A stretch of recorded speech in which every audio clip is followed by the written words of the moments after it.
ABP news में आपका स्वागत है। चलिए नजर डालते हैं आज की टॉप 25 खबरों पर। वाराणसी में युवती से छेड़छाड़ करने वाले युवक को महिलाओं ने पकड़कर जमकर पीटा। महिलाओं ने आरोपी को थप्पड़ों और चप्पलों से पीटते हुए मोहल्ले में लोगों के सामने घुमाया। इसके बाद पुलिस में शिकायत दर्ज कराई गई, जिसके बाद आरोपी को गिरफ्तार कर लिया गया। पूरी घटना सीसीटीवी कैमरे में भी कैद हो गई। बजरंग दल कार्यकर्ता शोभित ठाकुर हत्याकांड के 2 और आरोपियों को पुलिस ने मुठभेड़ के बाद गिरफ्तार कर लिया। इससे पहले 2 अन्य आरोपी भी पकड़े जा चुके थे। मुठभेड़ के दौरान आरोपियों के पैर में गोली लगी, जिसके बाद उन्हें अस्पताल में भर्ती कराया गया। पुलिस पूरे मामले की गहन जांच कर रही है। सुरक्षा बलों ने बारामूला और पुलवामा में आतंकियों के 2 ओवरग्राउंड वर्करों को गिरफ्तार किया। आरोपियों के पास से हथियार, जिंदा कारतूस, मोबाइल फोन और एक हैंड ग्रेनेड बरामद किया गया है। सुरक्षा एजेंसियां पूरे नेटवर्क की जांच में जुटी हुई हैं। लखनऊ में बादलों की आवाजाही के बीच हल्की बारिश की संभावना बनी हुई है। हवा करीब 15 से 20 किलोमीटर प्रति घंटे की रफ्तार से चल रही है। अधिकतम तापमान लगभग 34 डिग्री और न्यूनतम तापमान करीब 28 डिग्री रहने का अनुमान है। फिलहाल मौसम विभाग ने किसी विशेष अलर्ट की घोषणा नहीं की है। तेज रफ्तार बाइक बिजली के खंभे से टकराने से दर्दनाक हादसा हो गया। हादसे में बाइक सवार 3 युवकों की मौके पर ही मौत हो गई। सूचना मिलते ही पुलिस मौके पर पहुंची और शवों को पोस्टमार्टम के लिए भेज दिया। मामले की जांच जारी है। मां और बेटी पर पति की पीट कर हत्या करने का आरोप लगा है। घटना के बाद पुलिस ने दोनों आरोपियों को हिरासत में लेकर मामला दर्ज कर लिया है। पुलिस पूरे मामले की जांच कर रही है और आगे की कानूनी कार्रवाई जारी है। रैपिड रेल स्टेशन पर लिफ्ट खराब होने से 22 यात्री अंदर फंस गए। करीब सवा घंटे की मशक्कत के बाद इंजीनियरों ने लिफ्ट ठीक कर सभी यात्रियों को सुरक्षित बाहर निकाल लिया। इस दौरान 2 यात्रियों की तबीयत बिगड़ गई, जिन्हें अस्पताल में भर्ती कराया गया।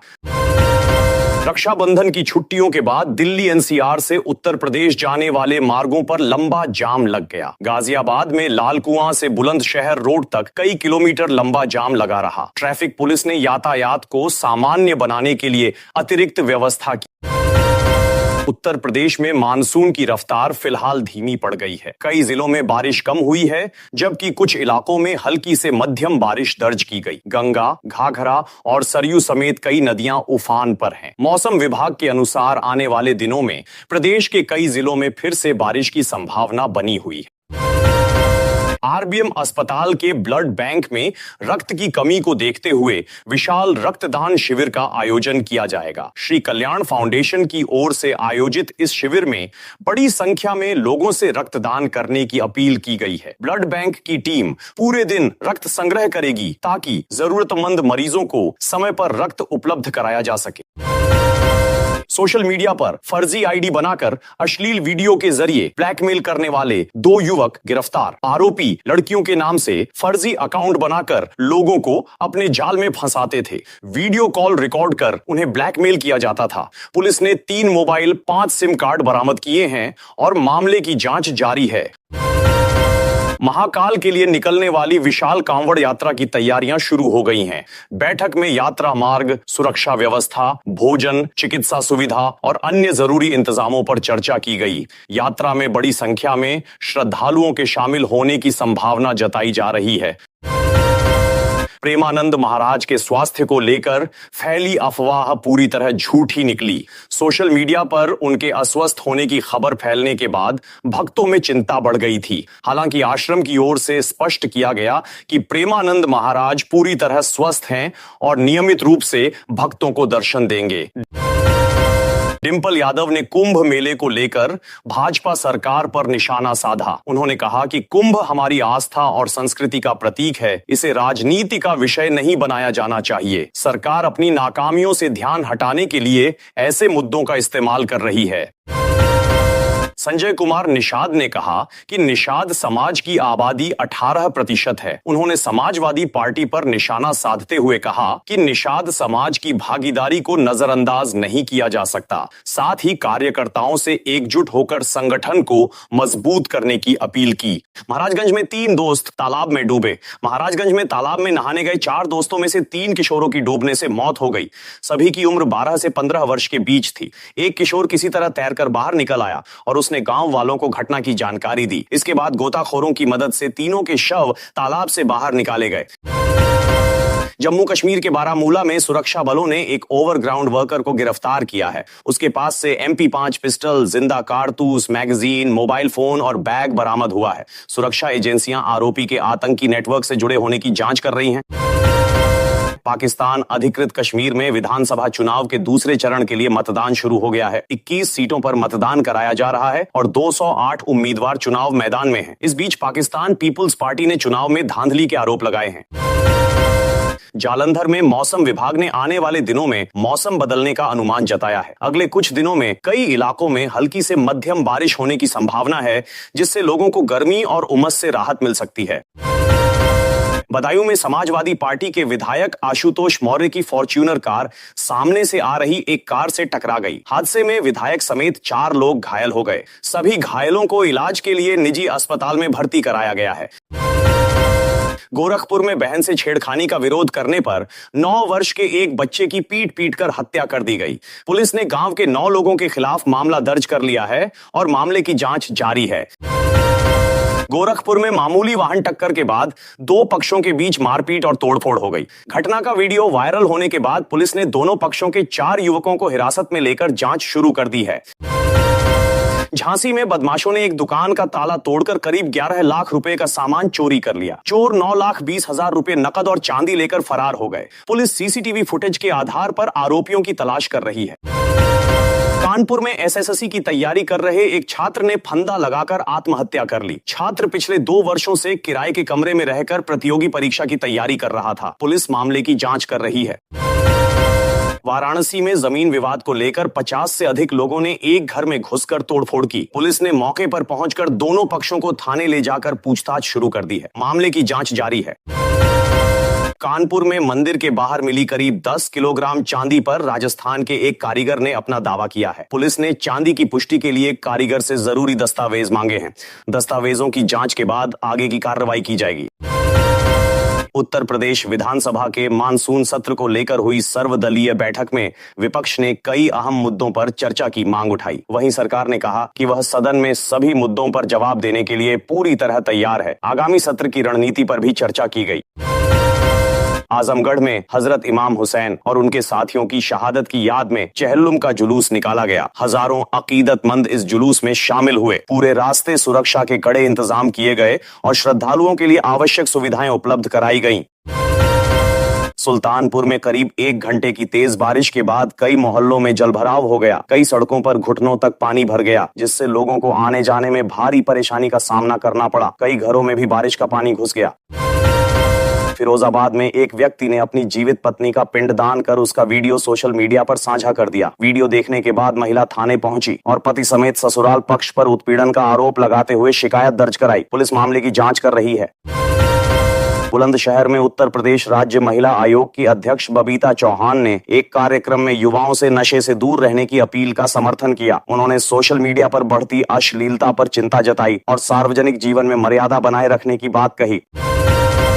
केरल सरकार 3 अगस्त को 75,000 से अधिक नए राशन कार्ड वितरित करेगी। यह वितरण सरकार की 100 दिन की कार्य योजना के तहत किया जाएगा।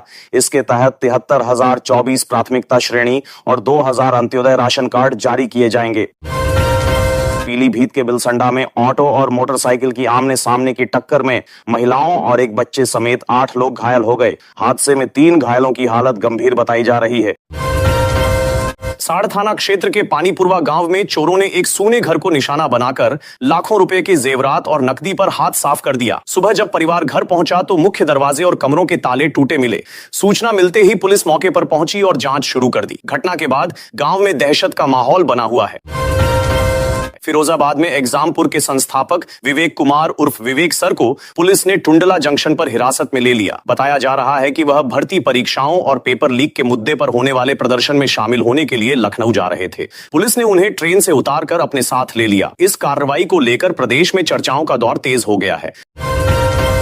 मातृ दिवस के अवसर पर उत्तर प्रदेश सरकार ने महिलाओं की सुरक्षा को लेकर अपनी उपलब्धियां गिनाई। सरकार का कहना है कि कानून व्यवस्था मजबूत होने और मिशन शक्ति जैसे अभियानों के चलते प्रदेश की माताएं अब अपनी बेटियों की सुरक्षा को लेकर पहले से अधिक निश्चिंत महसूस कर रही हैं। सरकार ने इसे महिला सुरक्षा की दिशा में बड़ा बदलाव बताया। हरिद्वार की हर की पौड़ी पर उत्तर प्रदेश के रहने वाले 4 युवकों द्वारा शराब के नशे में हंगामा करने का मामला सामने आया है। आरोप है कि युवकों ने महिलाओं से अभद्रता की, दुकानदारों के साथ बदसलूकी की और धार्मिक स्थल की मर्यादा का भी उल्लंघन किया। सूचना मिलने पर पुलिस और रैपिड एक्शन फोर्स मौके पर पहुंची और चारों युवकों को हिरासत में लेकर कार्रवाई शुरू कर दी। कानपुर में एक युवक ने होटल के कमरे में आत्महत्या कर ली। बताया जा रहा है कि वह घर से कार्यालय जाने की बात कहकर निकला था। दूसरी ओर शहर में रेलवे ओवरब्रिज निर्माण को लेकर व्यापारियों ने डिजाइन बदलने की मांग उठाई है। वहीं गंगा बैराज से जलापूर्ति प्रभावित होने के कारण कई इलाकों में पेयजल संकट भी देखने को मिला, जिसको लेकर लोगों ने विरोध प्रदर्शन किया। सीतापुर के खैराबाद ब्लॉक स्थित कोडेरी ग्राम सभा में बनाया गया ठोस अपशिष्ट प्रबंधन केंद्र शुरू होने से पहले ही क्षतिग्रस्त हो गया। ग्रामीणों का आरोप है कि लाखों रुपए की लागत से बना यह केंद्र अभी तक उपयोग में भी नहीं आया और इसकी गुणवत्ता पर सवाल खड़े हो गए हैं। अधिकारियों ने जल्द मरम्मत कराकर इसे शुरू करने का आश्वासन दिया है। बदायूं के रिसौली में एक शादी समारोह के दौरान दर्दनाक हादसा हो गया। करीब 60 वर्षीय महिला छत से गिर गई, जिससे वह गंभीर रूप से घायल हो गई। अस्पताल में इलाज के दौरान उनकी मौत हो गई। घटना के बाद परिवार में मातम का माहौल है और पूरे इलाके में शोक की लहर दौड़ गई। कानपुर में गैंगस्टर आशीष शर्मा हत्याकांड का पुलिस ने खुलासा कर दिया है। जांच में सामने आया कि हत्या की साजिश उसकी पत्नी ने अपने प्रेमी के साथ मिलकर रची थी। वारदात के बाद पहचान छिपाने की कोशिश भी की गई, लेकिन पुलिस ने सीसीटीवी फुटेज और अन्य साक्ष्यों के आधार पर आरोपी पत्नी को गिरफ्तार कर लिया, जबकि उसका प्रेमी अभी फरार है और पुलिस उसकी तलाश में लगातार छापेमारी कर रही है।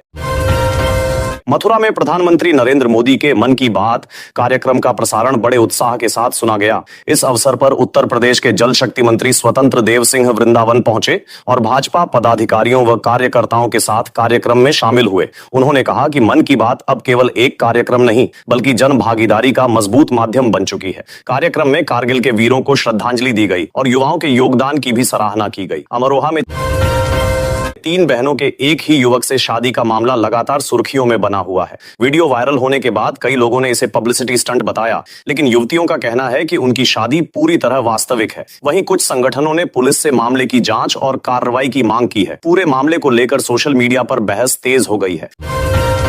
अलीगढ़ स्थित जौहर यूनिवर्सिटी की 38 इमारतों को गिराने के आदेश के बाद प्रदेश की राजनीति गर्मा गई है। भाजपा इसे अवैध निर्माण के खिलाफ कार्रवाई बता रही है, जबकि समाजवादी पार्टी इसे राजनीतिक कार्रवाई करार दे रही है। अब इस पूरे मामले पर कानूनी और राजनीतिक दोनों स्तरों पर चर्चा जारी है।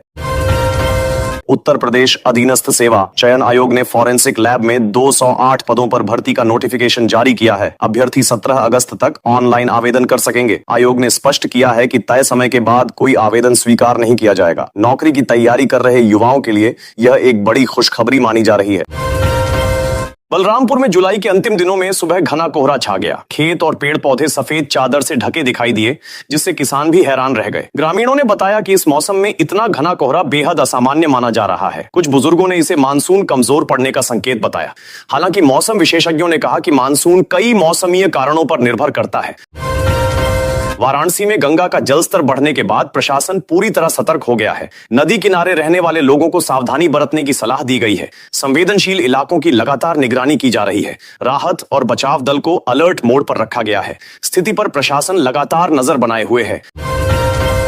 लखनऊ में स्वास्थ्य विभाग ने मौसमी बीमारियों को लेकर विशेष अभियान शुरू किया है। अस्पतालों में जरूरी दवाओं की उपलब्धता सुनिश्चित करने के निर्देश दिए गए हैं। लोगों से साफ पानी पीने और स्वच्छता रखने की अपील की गई है। डेंगू और वायरल बुखार को लेकर निगरानी बढ़ा दी गई है। स्वास्थ्य विभाग ने किसी भी लक्षण पर तुरंत जांच कराने की सलाह दी है। कानपुर में लगातार उमस भरी गर्मी से लोगों की परेशानी बढ़ गई है। दिन भर तेज धूप निकलने से तापमान में बढ़ोतरी दर्ज की गई। मौसम विभाग ने जल्द मौसम बदलने की संभावना जताई है। बारिश होने पर लोगों को गर्मी से राहत मिलने की उम्मीद है। फिलहाल लोगों को सावधानी बरतने की सलाह दी गई है। बुलंदशहर के श्री द्वादश महालिंगेश्वर सिद्ध महापीठ में गुरु पूर्णिमा का पर्व श्रद्धा के साथ मनाया गया। पूरे विधि विधान से गुरु पूजन और धार्मिक अनुष्ठान संपन्न हुए। आचार्य मंजीत धर्मध्वज ने गुरु के महत्व पर विस्तार से प्रकाश डाला। श्रद्धालुओं ने बड़ी संख्या में पहुंचकर आशीर्वाद प्राप्त किया। पूरे कार्यक्रम का माहौल भक्तिमय बना रहा। बुलंदशहर में जिला पंचायत अध्यक्ष अतुल तेवतिया ने बाढ़ प्रभावित क्षेत्र का दौरा किया। उन्होंने लापता मासूम बच्ची के परिजनों से मुलाकात कर सांत्वना दी। परिवार को हर संभव सहायता का भरोसा दिलाया गया। राहत और बचाव कार्यों की जानकारी भी ली गई। घटना को लेकर पूरे क्षेत्र में शोक का माहौल बना हुआ है। मूसलाधार बारिश के दौरान खुले नाले में गिरी छात्रा की तलाश लगातार जारी है। एनडीआरएफ, एसडीआरएफ और स्थानीय टीमें संयुक्त अभियान चला रही हैं। घटना का वीडियो सीसीटीवी कैमरे में भी कैद हुआ है। प्रशासन पूरे मामले पर लगातार नजर बनाए हुए है। लोगों से बारिश के दौरान सावधानी बरतने की अपील की गई है। बुलंदशहर के औरंगाबाद क्षेत्र में करंट लगने से छात्र की दर्दनाक मौत हो गई। बताया गया कि वह घर में पानी भरने के लिए पंप चला रहा था। हादसे के बाद परिवार में कोहराम मच गया। घटना से पूरे गांव में शोक की लहर फैल गई। पुलिस मामले की जानकारी जुटाने में लगी है। आगरा में मौसम विभाग ने अगले कुछ दिनों तक मौसम सामान्य रहने की संभावना जताई है। बीच बीच में बादल छाने और उमस बढ़ने के आसार हैं। फिलहाल तेज बारिश की संभावना कम बताई गई है। इसके बाद मौसम में बदलाव होने के संकेत दिए गए हैं। लोगों को गर्मी और उमस से जल्द राहत मिलने की उम्मीद है। आगरा में लगातार कम बारिश होने से उमस भरी गर्मी लोगों को परेशान कर रही है। दिन भर तेज धूप निकलने से तापमान में बढ़ोतरी दर्ज की गई। मौसम विभाग ने जल्द मौसम बदलने की संभावना जताई है। आने वाले दिनों में अच्छी बारिश के संकेत दिए गए हैं। लोगों को गर्मी से राहत मिलने की उम्मीद है। बुलंदशहर में सभी बीज विक्रेताओं के लिए सारथी पोर्टल पर पंजीकरण अनिवार्य कर दिया गया है। निर्धारित समय सीमा के भीतर पंजीकरण पूरा करने के निर्देश जारी किए गए हैं। इसके बाद सभी विक्रेताओं को अपने बीज स्टॉक का पूरा विवरण पोर्टल पर दर्ज करना होगा। इस व्यवस्था से पारदर्शिता और निगरानी मजबूत होगी। कृषि विभाग ने सभी विक्रेताओं से समय पर प्रक्रिया पूरी करने की अपील की है। कपूरथला में सफाई कर्मचारियों की हड़ताल लगातार जारी है। हड़ताल के कारण शहर की सफाई व्यवस्था बुरी तरह प्रभावित हो गई है। नगर पालिका कर्मचारी संगठन ने अपनी मांगों को लेकर आंदोलन तेज कर दिया है। आंदोलन के समर्थन में पंजाब बंद का भी ऐलान किया गया है। हालांकि मेडिकल और आपातकालीन सेवाएं पहले की तरह जारी रहेंगी। आज का दिन कई राशियों के लिए नए अवसर लेकर आ सकता है। कुछ लोगों को नौकरी और व्यापार में लाभ मिलने के संकेत हैं। आर्थिक मामलों में सोच समझकर निर्णय लेने की सलाह दी गई है। कार्य क्षेत्र में मेहनत का अच्छा परिणाम मिलने की संभावना है। ज्योतिषियों ने धैर्य और संयम बनाए रखने की सलाह दी है। गाजियाबाद में बोलेरो पिकअप और ट्रक की आमने सामने की टक्कर में 3 श्रद्धालुओं की जान चली गई। इस हादसे में 13 लोग घायल हुए हैं, जिनका अस्पताल में इलाज जारी है। सभी श्रद्धालु नई गाड़ी की पूजा कराने हरिद्वार जा रहे थे। पुलिस ने मामला दर्ज कर जांच शुरू कर दी है। नोएडा के आयुष्मान मामले में 10 पन्नों की जांच रिपोर्ट सामने आई है। रिपोर्ट में जल विभाग के 3 अधिकारियों की लापरवाही का उल्लेख किया गया है। बिना अनुमति बोरिंग की जगह बदले जाने की बात भी सामने आई है। मामले में आगे की कार्रवाई की प्रक्रिया जारी है। कानपुर में एक दंपति से जुड़ा मामला चर्चा में है। जानकारी के अनुसार महिला की मौत के बाद पति भी मृत मिला। दोनों ने करीब 4 महीने पहले प्रेम विवाह किया था। पुलिस सभी पहलुओं को ध्यान में रखकर मामले की जांच कर रही है। सहारनपुर में एक युवक की पानी की ऊंची टंकी से गिरने के बाद जान चली गई। बताया जा रहा है कि इससे पहले उसका किसी बात को लेकर विवाद हुआ था। मौके पर मौजूद लोगों ने उसे समझाने का प्रयास किया। पुलिस पूरे मामले की जांच में जुटी हुई है। मेरठ में जुलाई महीने की बारिश ने 22 साल का रिकॉर्ड तोड़ दिया है। लगातार बारिश से कई इलाकों में जलभराव की स्थिति बनी रही। मौसम साफ होने के बाद लोगों को उमस से कुछ राहत मिली। प्रशासन ने लोगों से सतर्क रहने की अपील की है। फर्रुखाबाद में एक मौत के मामले में पोस्टमार्टम रिपोर्ट के बाद जांच तेज कर दी गई है। रिपोर्ट में कुछ नए तथ्य सामने आने की बात कही गई है। पुलिस सभी पहलुओं की बारीकी से जांच कर रही है। संबंधित लोगों से पूछताछ भी जारी है। मऊ के सदर चौक पर ई रिक्शा की टक्कर के बाद 2 पक्षों के बीच विवाद हो गया। देखते ही देखते मौके पर भीड़ जमा हो गई। सूचना मिलते ही पुलिस पहुंची और स्थिति को सामान्य किया। मामले में 3 लोगों को हिरासत में लिया गया है। उत्तर प्रदेश के कई जिलों में भारी बारिश को लेकर अलर्ट जारी किया गया है। कुछ इलाकों में जल भराव और नदियों का जलस्तर बढ़ने की आशंका जताई गई है। प्रशासन ने लोगों से सावधानी बरतने की अपील की है। राहत और बचाव दलों को भी तैयार रखा गया है। भाजपा नेता नानक दीन भुर्जी की मौत के मामले में नया मोड़ सामने आया है। परिजनों ने मामले की निष्पक्ष जांच की मांग की है। पुलिस सभी तथ्यों को ध्यान में रखकर जांच कर रही है। रिपोर्ट आने के बाद आगे की कार्रवाई की जाएगी। गुरु पूर्णिमा के अवसर पर उत्तर प्रदेश के मंदिरों में सुबह से श्रद्धालुओं की भारी भीड़ देखने को मिली। अयोध्या, काशी और गोरखपुर सहित कई धार्मिक स्थलों पर विशेष पूजा अर्चना की गई। सुरक्षा के व्यापक इंतजाम किए गए थे। प्रशासन पूरे दिन व्यवस्थाओं पर नजर बनाए रहा। मुख्यमंत्री योगी आदित्यनाथ ने गुरु पूर्णिमा के अवसर पर गोरखनाथ मंदिर में पूजा अर्चना की। उन्होंने गुरु परंपरा का सम्मान करते हुए आशीर्वाद प्राप्त किया। इस दौरान बड़ी संख्या में श्रद्धालु भी मौजूद रहे। पूरे कार्यक्रम में सुरक्षा व्यवस्था कड़ी रही।